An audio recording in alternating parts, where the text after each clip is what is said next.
শাকিব খান আমার মতো শিক্ষিত নয়, আমার তো মাস্টার্স করা আছে, শাকিব খানের তো সেই শিক্ষাটাই নেওয়া হয়নি। বুবলির ব্যাপারে বেশি কথা বলতে পারবো না, একসাথে কাজ হয়নি কখনো, বেশি কথা হয়নি, দেখা হয়নি। কিন্তু যখন বুবলি কথা জিজ্ঞাসা করেছো এটাই বলবো যে এত ষড়যন্ত্র কেন হয় ওর সাথে।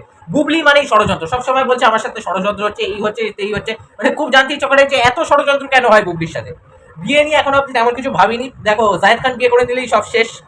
ঢালিউডে যত নায়ক আছে একমাত্র জায়েদ খান যে কিনা শুধুমাত্র ব্যাচেলার। জায়েদ খান সমস্ত সুন্দরী মেয়েদের আশা স্বপ্ন সবকিছু বাঁচিয়ে রেখেছে। শুনলে অবাক হবেন, এখনো অনেক সুন্দরী সুন্দরী মেয়েরা আছে যারা প্রত্যেকদিন রাতে আমার মেসেজ করে জায়েদ ভাই প্লিজ বিয়ে করবেন না। তাই সেই মেয়েদের স্বপ্ন আসে সবকিছু একমাত্র জায়েদ খান এখনো অব্দি বাঁচিয়ে রেখেছে। এখন অব্দি বিয়ে নিয়ে তেমন কিছু ভাবিনি। আমি আপনাদের আগেও বলেছি যে আমার চোখ চারিদিকে ঘোরে।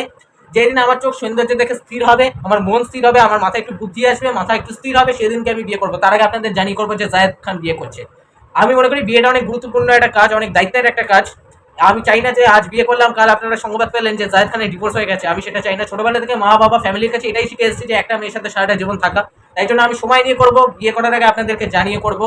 জায়েদ খান যা করে সবকিছু জানিয়ে করে। আমি বলেছি আপনাদের সবসময় open questions, you can ask me any kinds of questions. আমি কখনো কাউকে বলিনি যে আমি এই প্রশ্ন করা যাবে না, আমার সেই প্রশ্ন করা যাবে না।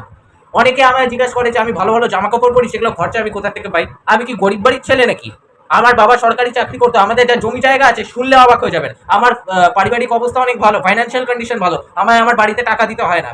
আমার তেমন নেশাবান কিছু নেই, আমি মদ খাই না, বিড়ি খাই না, সিগারেট খাই না। তো আমার খরচাটা কিসের? আমার নেশা মানেই হচ্ছে ভালো ভালো জামা কাপড় পরা। আমি ভালো ভালো জামা কাপড় পরতে পছন্দ করি, সেগুলো পেছনে খরচা করি। আমি যা টাকা আছে সেগুলো আমি একটা কোট পরি, সেটা রয়্যাল মালাবারের কোট।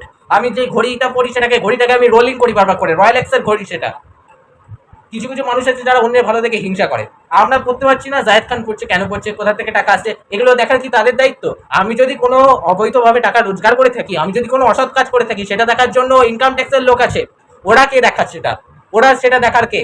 আমার বাড়িতে ভাত নেই, পাশের জন বাড়িতে ভালো ভাত খাচ্ছে, সেই গন্ধ পেয়ে আমি হিংসা করছি যে ও কেন ভাত পাচ্ছে, ও কেন ভাত খাচ্ছে, ও কোথা দিয়ে ভাত কেনার টাকা পাচ্ছে। এই ধরনের হচ্ছে ব্যাপার। অনেক সুন্দরী মহিলারা আছে যারা বিবাহিত, তারা আমায় বলে যে জায়েদ খানের ছবি নিয়ে আমি রাতে বেলা শুই। আমি বলি ভালো তো, জায়েদ খানের ছবি নিয়ে শুচ্ছ, তোমার সন্তান দেখতে সুন্দর হবে, জায়েদ খানের মতো সুন্দর হবে, হ্যান্ডসাম হবে।